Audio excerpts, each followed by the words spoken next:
बोलो भारत माता की, भारत माता की।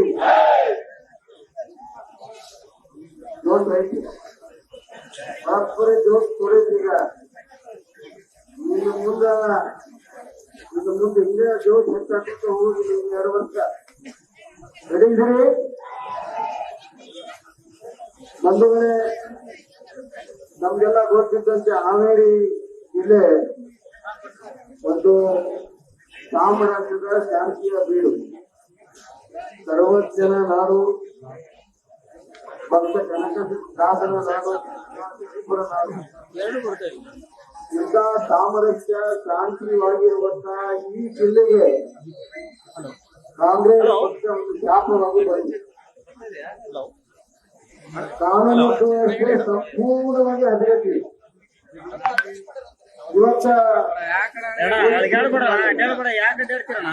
ಯಾರು ಗಡಿಪಾರಾಗಿದ್ರು, ಯಾರು ಊಟ ನಿಲ್ಸ್ಕೊಂಡಿದ್ರು, ಅವರೆಲ್ಲ ಪೊಲೀಸ್ ಸ್ಟೇಷನ್ ನಮ್ಮ ರಾಜ್ಯದಲ್ಲಿ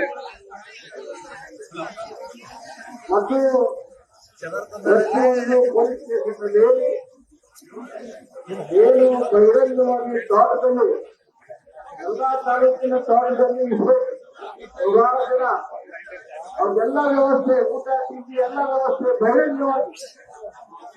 ಬಹಿರಂಗವಾಗಿ ಇಸ್ಬೇಕಿನ ಅಡ್ಡೆಗಳ ಪ್ರಾರಂಭ ಮಾಡಿದ್ದಾವೆ. ಓಸಿ ಎಲ್ಲಿ ಬೇಕಲ್ಲ ಓಸಿ,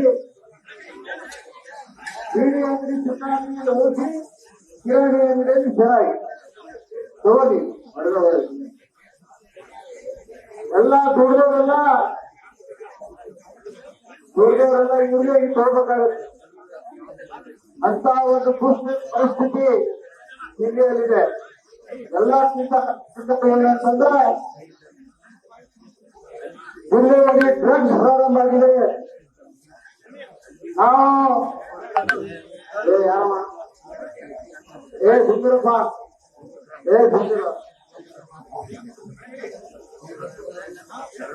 ಜಿಲ್ಲೆಯಲ್ಲಿ ಎಲ್ಲ ಕಾಲೇಜುಗಳಲ್ಲಿ ಎಲ್ಲ ಓದಿ ಕೂಡ ಡ್ರಗ್ಸ್ ಇದೆ. ಆಫೀಸ್ಗೆ ನಾವು ಗುತ್ತಿಗೆ ಹಾಕಿ ಬಂದಾಗ 2 ದಿವಸ ಮಾಡಿ ಅಟೆಂಡೆನ್ಸ್ ಮಾಡಿ ನೀವು ಯಾರಿಗೂ ಸಿದ್ಧಾಗಿ ನೀವು ಮಾಡ್ಕೊಂಡು ಹೋಗಿ ಅಂತಂದ್ರೆ ಒಬ್ಬ ಡ್ರಗ್ ಪೆಡ್ಲರ್ನು ಕೂಡ ಇವತ್ತು ಹಾವೇರಿ ಜಿಲ್ಲೆಯ ಪೊಲೀಸರು ಒಬ್ಬರು ಹಿಡಿದಿಲ್ಲ.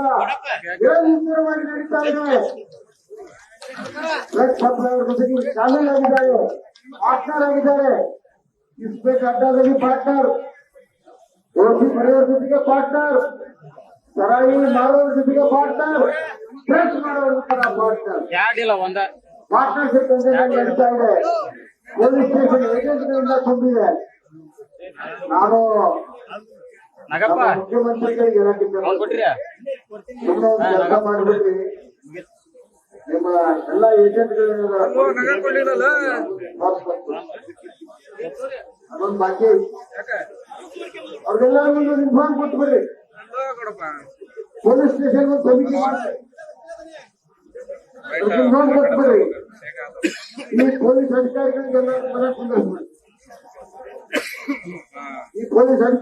ಮನೆ ಕುಂದಿರ್ಸ್ರಿ, ಅವ್ರದ ರಾಜ್ಯ ನಡೀರಿ. ಏನಾಗುತ್ತೆ ನೋಡಿಬಿಡು. ಬಿಹಾರ್ನಲ್ಲಿ ಹಿಂದೆ ನೋಡೋ ಮನೆಗೆ ಹೋಗಿರಿ, 15 ವರ್ಷ ಹೊಳಿ ಬಂದಿರಿ.